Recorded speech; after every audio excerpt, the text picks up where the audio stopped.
Acting की versatility हो, एक अच्छे फादर हो, एक अच्छे फैमिली मैन हो, या उनकी हम्बलनेस, या फिर उनका फैशन सेंस, अर्जुन बिजलानी ने अपनी लाइफ के हर किरदार को अच्छे से निभाया है। पर इतनी कुछ क्वालिटीज से भरे हुए इंसान में हम strong will power, discipline, dedication तो एक्सपेक्ट करते ही हैं, राइट? पर अर्जुन पहले ऐसे बिल्कुल नहीं थे। इनफैक्ट वो आज तक कहते हैं कि वो ना अच्छे बेटे बन पाए, न अच्छे बॉयफ्रेंड, और ना ही एक अच्छे पति।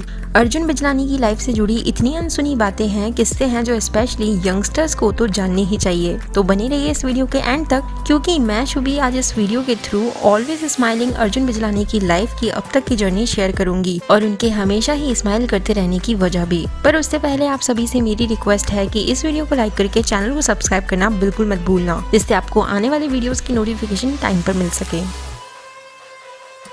अर्जुन बिजलानी का जन्म 31 अक्टूबर 1982 को मुंबई, महाराष्ट्र की एक सिंधी फैमिली में हुआ था और उनके क्लोज्ड वंस उन्हें प्यार से जुन बुलाते हैं। उनकी फैमिली में उनकी मां शक्ति बिजलानी के अलावा एक छोटे भाई निरंजन बिजलानी, वाइफ नेहा स्वामी के अलावा एक क्यूट से बेटे अयान भी है, जो इतनी सी एज में सोशल मीडिया पर छाए रहते हैं। उनकी स्कूलिंग माहिम के बॉम्बे स्कॉटिश स्कूल से हुई और graduation HR college of commerce and economics से। अपने कॉलेज टाइम में अर्जुन अपने बाइक स्टंट्स के लिए जाने जाते थे। स्कूल डेज से ही वो बिल्डिंग में होने वाले फैशन शोज में पार्टिसिपेट और कॉलेज में भी रैंप वॉक किया करते थे। ऑल्दो वो टॉल नहीं थे, पर फिर भी उनको मॉडलिंग एड्स के लिए काम मिल जाता था, बट तब वो बस कैजुअल मॉडलिंग हुआ करती थी। उनके फादर एक बिजनेसमैन थे और हमेशा से ही चाहते थे कि उनका बेटा भी बिजनेसमैन बने, पर अर्जुन को हमेशा से ही एक्टर ही बनना था और वो अपने सपनों के आगे किसी की तब सुनते नहीं थे। पर सपना देखने में और उसे पूरा करने में बहुत अंतर होता है। उन्होंने मॉडलिंग को प्रोफेशनली करना शुरू किया ही था, बट जब तक अर्जुन खुद को प्रूव कर पाते, उनकी लाइफ में एक बहुत बड़ा टर्निंग पॉइंट आया और उनके फादर सुदर्शन बिजलानी एक्सपायर हो गए।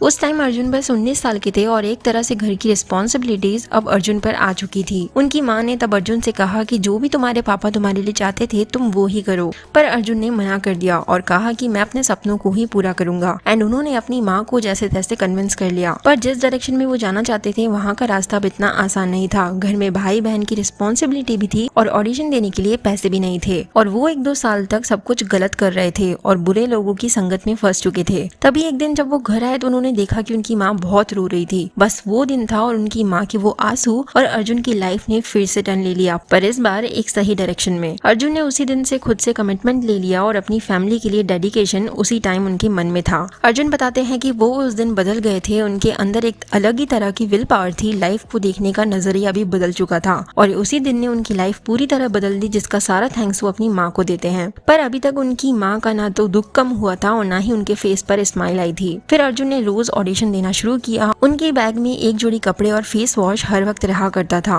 और डेली सुबह सुबह वो ट्रेन से महालक्ष्मी स्टूडियो ऑडिशन देने पहुंच जाते थे। वहां पहुंचकर वो दूसरों को देखकर किस तरह ऑडिशन की बात करनी है सीखा करते थे और लकीली ऑडिशन के लिए पूछने पर उन्हें ऑडिशन देने का चांस तो मिल ही जाता था। अर्जुन बताते हैं कि उन्हें फर्स्ट ऑडिशन पॉन्ड्स के एड का मिला था, जिसमें वो बॉलिंग कर रहे होते हैं और बॉल गटर में चली जाती है। जब वो बॉल को लेने जाते हैं तब वहाँ से एक लड़की निकलती है जिसमें से पॉन्ड्स की खुशबू आती है। बेसिकली एड में दिखाना ये था कि वो खुशबू सूंघ रहे हैं, बट इन रियलिटी उन्हें गटर की बदबू सूंघनी पड़ी।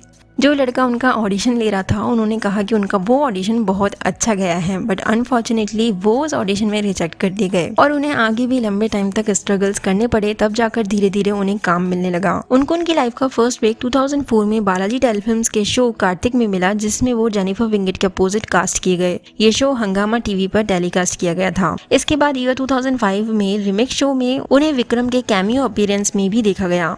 पर action based drama show left right left उनकी लाइफ का लाइफ चेंजिंग शो साबित हुआ। इस शो में उन्होंने कैडेट आलेख शर्मा का रोल निभाया था और उनकी एक्टिंग नोटिस की जाने लगी। बट इंटरेस्टिंग बात यह है कि इस रोल के लिए उन्होंने 7 ऑडिशन दिए थे, पर यह शो उनकी माँ के फेस पर खुशी लाने में कामयाब रहा, क्योंकि इस शो से उन्हें पर मंथ सैलरी मिलने लगी थी। आज उन्हें 17 साल इस इंडस्ट्री में हो चुके हैं, पर अर्जुन अपने फादर को आज तक नहीं भूल पाए। अर्जुन कहते हैं कि उन्होंने भले ही अपने सपनों का रास्ता चूज किया, पर उन्हें अपने डैड का प्रेजेंस हमेशा इस तरह फील होता था जैसे वो उन्हें रास्ता दिखा रहे हैं और उनकी बैकबोन बनकर आज भी उनके साथ ही खड़े हैं। लेफ्ट राइट लेफ्ट शो के बाद वो मोहे रंग दे, मिले जब हम तुम, नागिन, कवच, परदेश में है मेरा दिल, इश्क में मर जावा जैसे कई शोज में नजर आए। मोहे रंग दे में उन्होंने संजय नाम के एक रिच फन लविंग गाय का किरदार निभाया था, पर रति पांडे के अपोजिट मिले जब हम तुम शो उन्हें पॉपुलैरिटी दिलाने में कामयाब रहा। इस शो में उन्होंने मयंक शर्मा का रोल निभाया था और उस रोल को वो खुद से काफी क्लोज मानते हैं। अर्जुन बताते हैं कि वो मयंक के जैसे स्टूडियस तो कभी नहीं रहे, पर काफी हद तक वो उसकी तरह ही थे और इसी किरदार ने उन्हें ये बात दिखाई कि स्माइल करते रहने से जिंदगी काफी आसान हो जाती है और तभी से वो हमेशा ही अपने फेस पर स्माइल रखते हैं। इन शोज के बाद तेरी मेरी लव स्टोरीज, काली, चिंटू बन गया जेंटलमैन, झलक दिखलाता जैसे कई सारे शोज में वो देखे गए, पर नागिन शो में ऋत्विक रहेजा के किरदार ने उन्हें टीवी इंडस्ट्री में लीड पोजीशन पर लाकर खड़ा कर दिया। पर अर्जुन बताते हैं कि एकता ने जब उन्हें नागिन शो के लिए अप्रोच किया था तब वो इस शो को करने के बिल्कुल भी मूड में नहीं थे। उन्हें लगा था कि नागिन जैसे शो में मेरा क्या काम, पर इस शो की थीम फैंटेसी फिक्शन पर बेस्ड थी तो उन्होंने इसे एक बार ट्राई करने का सोचा और आज अर्जुन का मानना है कि एकता ने उन्हें ये शो सही टाइम पर दिया जब उन्हें एक टर्निंग पॉइंट की सबसे ज्यादा जरूरत थी। इस शो के प्रोमोज में नागिन की जगह सिर्फ अर्जुन को ही दिखाया गया था और जब शो की टीआरपी आई तो ये शो नंबर 1 शो साबित हुआ और अब अर्जुन इसके दूसरे सीजन्स में भी एक्ट करने का वेट कर रहे हैं। रिसेंटली वो खतरों के खिलाड़ी सीजन 11 में नजर आ रहे हैं। उनकी लव लाइफ की बात करें तो अर्जुन की मुलाकात अपनी वाइफ नेहा स्वामी से लेफ्ट राइट लेफ्ट के जस्ट 3 महीने बाद एक कॉमन फ्रेंड की पार्टी में हुई और नेहा उन्हें पहली नजर में बहुत स्वीट लुकिंग एंड इनोसेंट लगी थी और सबसे ज्यादा उन्हें उनकी सिंप्लिसिटी अट्रैक्ट कर गई और अर्जुन के लिए ये लव एट फर्स्ट साइट था। पर नेहा के केस में ये प्रपोजल एक्सेप्ट करने में टाइम लगा क्योंकि वो शाय एंड रिजर्व टाइप की थी। फिर कुछ टाइम तक मिलने के बाद पहले वो अच्छे दोस्त बने और कुछ टाइम बाद उन्होंने अर्जुन को हाँ कर दिया। तब तक उन्हें भी अर्जुन से प्यार हो चुका था। अर्जुन बताते हैं कि उसी पर्टिकुलर मोमेंट पर उन्हें एहसास हुआ था कि वो किसी न किसी दिन नेहा से शादी कर लेंगे और जैसा कि डेस्टिनी में लिखा था दोनों ने मई 2013 में इस्कॉन टेम्पल में 8 साल की कोर्टशिप के बाद शादी कर ली। अर्जुन बताते हैं कि नेहा के लाइफ में आने के बाद वो वाइजली सोचने लगे। उनकी वाइफ मीडिया शाय पर्सन है और लाइमलाइट और इंडस्ट्री में ज्यादा इंटरेस्टेड नहीं रहती और फैमिली की केयर करने पर ज्यादा फोकस्ड रहती है। पर फिर भी अक्सर उन्हें मीडिया यही सवाल पूछती है कि अर्जुन की फीमेल फैंस या कोई स्टार से उन्हें जलन नहीं होती क्या।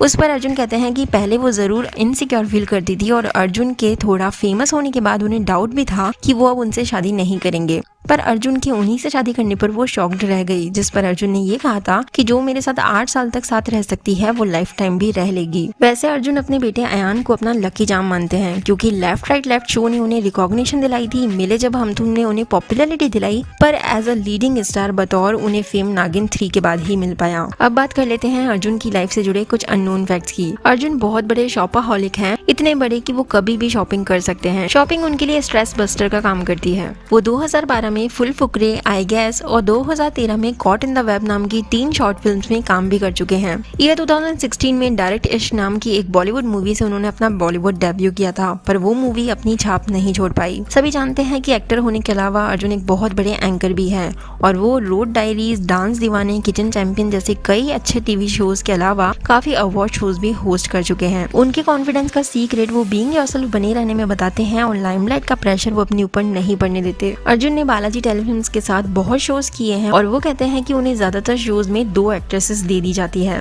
ज्यादातर एक्टर्स टॉप लाइन प्लेयर्स के साथ ही काम करना चाहते हैं, पर अर्जुन कहते हैं कि वो सिर्फ कॉन्सेप्ट को वैल्यू देते हैं और वो छोटे चैनल का अच्छा रोल प्ले करना प्रेफर करेंगे बजाय बड़े चैनल पर बेकार रोल।